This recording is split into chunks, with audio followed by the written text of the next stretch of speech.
What happened? Oh, my mother.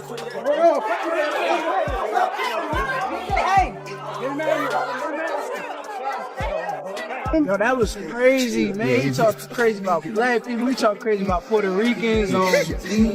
Man, he gonna pay for it. He gonna pay for it January 31st. It's time to show him what the level is. I don't think he realized what the level is, so I can't wait to show him. Chaos at the arena as Shakur Stevenson and Teofimo Lopez finally came face to face. The tension was electric as the two fighters locked eyes, neither willing to back down.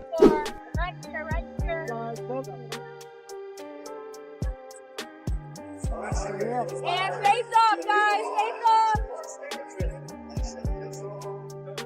All right, Tio, this is Johnny Boy. What do you do better than Shakur Stevenson? With Shakur Stevenson, I do everything better than him.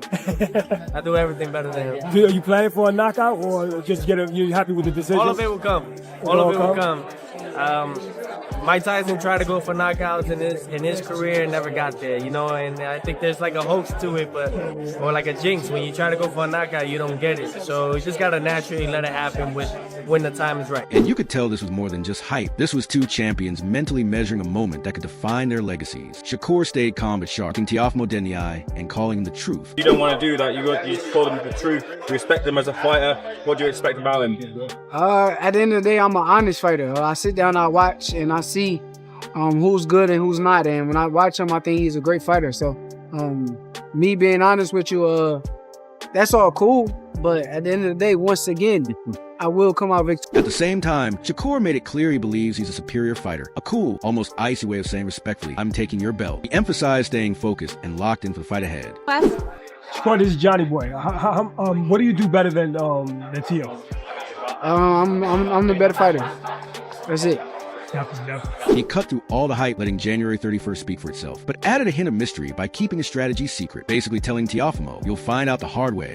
One of the big narratives surrounding the last fight was the whole Tom and Jerry aspect of it. We're expecting to see you stand in front of Teofimo Lopez. And I can't tell y'all how I'm going to fight. Why would I tell you? If I tell you, that means I'm telling him. So at the end of the day, it'll be a surprise for him and just come in on fight night and I'll be right. Teofimo, on the other hand, radiated pure confidence. He claimed he does everything better and promised to bring the pain with a clear game plan, chaos, but with a blueprint. I think when you're the best at what you do and you're outspoken like myself, yeah, you're gonna have that underdog. He's like a slumdog millionaire, so it's okay. I prefer it. I don't mind it. We're always against all odds. That's what I like to say. Coming into the pros, that's what it was, and that's what it still is. Both fighters kept bringing up legacy, the stakes, and pound-for-pound status, emphasizing how this fight could decide who rules 135 and 140 going forward. That's when it hits you. This isn't just another main event. It's a turning point in their careers. See, I was just going to say, what can you offer to people who say, like, in this fight, you know, one of your advantages is counterpunching, and then one of his advantages timing and distance, and how that'll make it hard for you to get those opportunities? What's your response to that? My response is like, you ever been in this position? then you just don't know. You just don't. Shakur positioned himself as the underdog facing the odds, while Teofimo embraced the role of the big stage villain. Neither was willing to back down. That's how you get a war of words that feels every bit like a battle for their futures. Into those fights, or do you think Teo is this fighter who rises to bigger occasions? You're expecting to see a better Teo? I don't think that I got the same style as them guys. I think that them guys are movers. If you really pay attention to my fights, I'm not a guy that really just move all around the ring. So we'll see come fight night. But once again, I think we got totally different styles. And just when the Shakur versus Teofimo back and forth started feeling like a chess match disguised as a press conference, Jirenanda stepped in, the quiet kid who actually aced the test, and dropped a prediction that hit like a cold splash of water. He didn't hesitate. Calmly and confidently said Shakur is going to dominate, not in a loud, hyped-up Twitter way, but with the authority of someone who sparred with both and truly knows the difference. I think Shakur gonna cook him. I ain't gonna lie. I think Shakur gonna cook him 9-3. 9-3? Yeah. Now, you talking about, like, is it competitive early, or is it just... It might be competitive early, but I think Shakur just gonna, like start breaking him down, like, mentally and stuff like that. I don't think Tio like mentally there sometimes. He explained it like this. The fight could be close in the early round, but eventually Shakur would start breaking Teofimo down mentally. That's the scary part. Mental wear and tear isn't obvious on TV, but it's devastating in the moment. When Andis praises Shakur's distance control, that's huge respect, because distance is basically boxing's cheat code. He basically said most fighters can't even get inside Shakur's operating system. What is it about Shakur that's difficult? I just think with these guys, I think Shakur, like, he knows his distance well, and I don't think the other guys can like reach him or capitalize off of that. Now, everybody's saying decision. Could a stoppage be on the table? Because you said like frustrate him. Yeah, for sure. A stoppage is always in the works. These guys fighting with is on no egg or anything that happens in boxing. Then he casually added that a stoppage isn't out of question if frustration builds up. Wild, especially coming from someone as calm and measured as Andis. I love how he turned it into advice. 2, Shakur just needs to be himself. Ignore the crowd, block out the noise, keep it simple, and win. It might sound boring, but that's literally how champions stay sharp and age gracefully. And yes, the social media reactions were real. People were eating up every word. So what does Shakur have to do to be successful against a Tio? Just be himself. Be him. Don't listen to the crowd. Don't listen to these fans. Don't listen to these haters and these sand doubters. Just be him. Do what he do best, and that's one. Yeah. Keep it. Is that a situation where you keep it simple, keep it boring? Keep it simple and win. That's all. Get home safely to your family, bro. Keep it simple and just win. And basically, it's saying that no matter who comes out on top, the internet will rewrite history in 5 minutes, because boxing fans love to call everyone overrated after the fact. Andis' whole vibe was pure champion energy. No drama. Just focus. Progress, Jim. Repeat. It's funny. The loudest voices are hyping chaos, but one of the best fighters in the world is calmly saying, nope, fundamentals and mental control are what decide this. That contrast is what makes this fight even more intriguing. Either Andis looks like a prophet, or Teofimo flips the script and turns mental pressure into rocket fuel. You're going to always have them people in the background saying they're gonna try to downplay his win.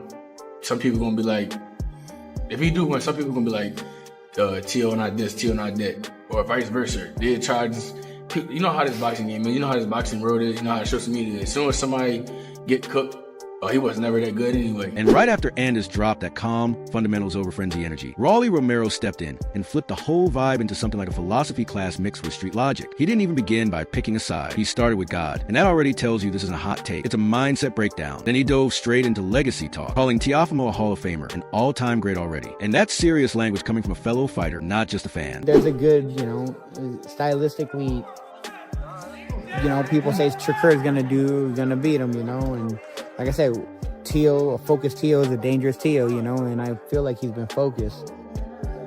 I feel he's actually been very, very, very focused. So I think we're going to see the best Teofimo Lopez. When Rolly says Teofimo's resume clears Shakur right now, that's not throwing shade. It's putting things in context. It moves the conversation from styles make fights to history shapes confidence. The key takeaway is when Rolly keeps stressing that a focused Teofimo is a dangerous Teofimo. That's the real variable you can't measure on any stat sheet. He basically writes off the Sandor Martin and Jermaine Ortiz fights as warm-ups, saying Teofimo was on cruise control back then, but this version, locked in. And if that's true, it's absolutely terrifying. Oh no, I would love to see Tio win.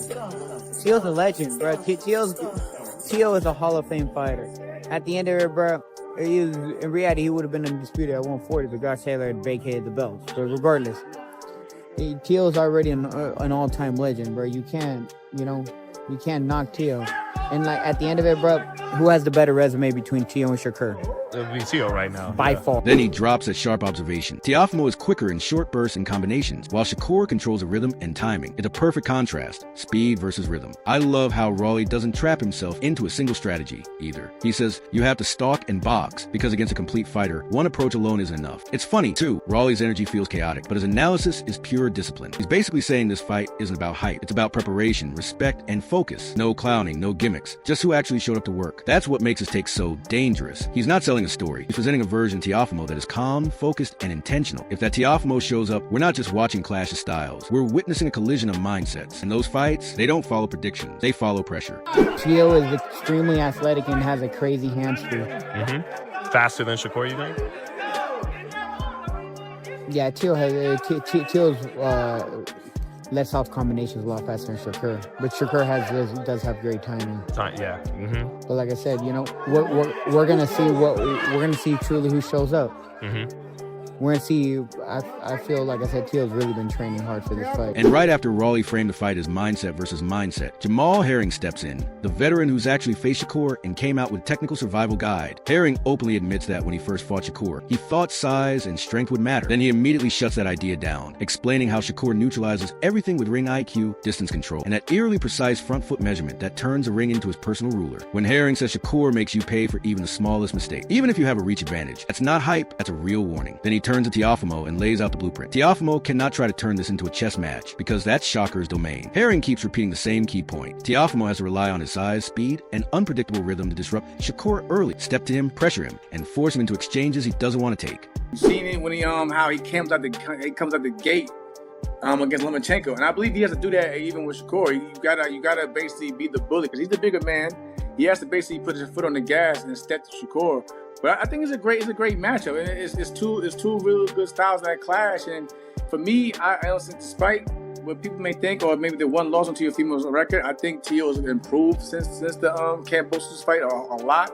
And I think it's a great matchup for boxing. I'm actually excited. He even breaks down rhythm like a boxing lesson, pointing out that if you attack Shakur at the same tempo, he'll read you, find your timing, and start dismantling you, just like he did to Herring in the Valdez fight. That's brutal honesty. Herring's main point. Teofimo has to constantly change speeds, mix up his cadence, touch, bang, then reset, because predictable rhythm is basically giving Shakur an invitation to counter you into a highlight reel. He also warns that Shakur is just incredibly fast. Once he senses a punch, he remembers it and rarely lets it land again, which is terrifying for any opponent. But Herring doesn't make Teofimo out to be helpless. He keeps emphasizing that Teofimo is bigger, stronger, and more athletic, and if he can connect early and often, that could shift the fight entirely. Still, the bottom line is clear. Teofimo must impose his will, control the pace, and force the fight. He can't let it turn into a clinic for Shakur. Tricky things that Shakur does that Teo may need to look out for. His timing. Because if you miss, he'll make you pay. So he's definitely.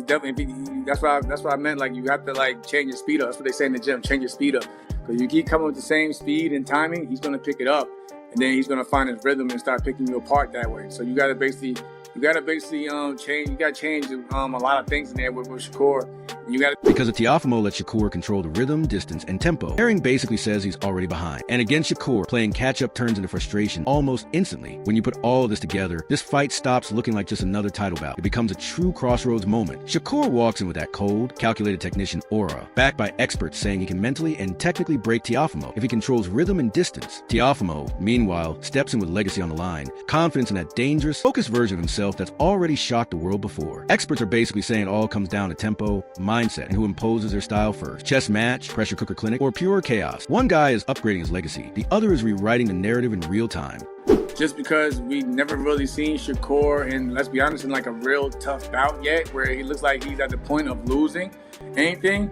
You know what I mean? I saw obviously you have to favor Shakur. Like I said, Teo's had issues. Like you said, he was sick, whatever. He had issues with the Kambosos fight. He had issues with the Jermaine Ortiz fight. So, of course, you have to favor a guy like Shakur in this. Now it's your turn. Who do you think comes out on top and why? Will Shakur's timing, distance control, and ring IQ dismantle Teofimo? Or will Teofimo's athleticism, speed, and relentless pressure turn the tables? Drop your thoughts in the comments. Let's break this down and debate it properly.